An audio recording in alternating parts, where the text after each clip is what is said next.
Hello friends, today we will dive into the world of elegance, sophistication, and the inaudible rustle of a pencil on paper. This is the story of an artist who knew how to convey more emotion with 3 strokes than other artists could with an entire gallery of portraits.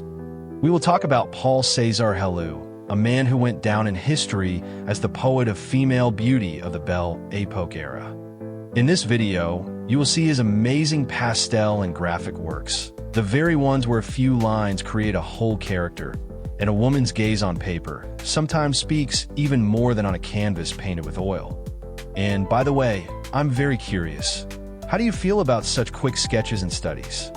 Should we create separate videos about similar works by other artists? Write in the comments. Your opinion will influence the topics of future episodes. Our story begins in France.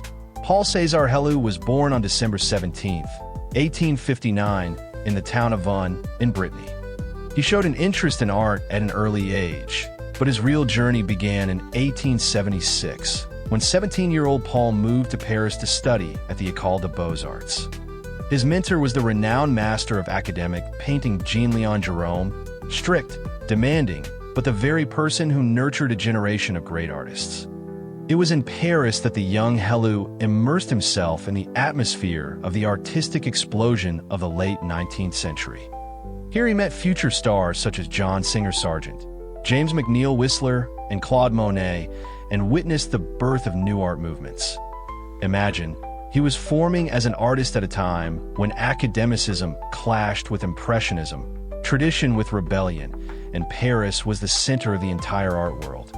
Helleu initially tried to follow the academic path, but he was always drawn to lightness of line, to portraiture, to the ability to capture not just the features of a woman's face, but her mood.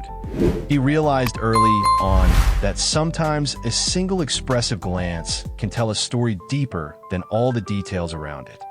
And this would become his artistic signature. This first period marked the birth of a style that would later enchant Europe and bring him worldwide fame. But the main discovery that would change his whole life was still ahead, in the form of a young girl named Alice Guerin.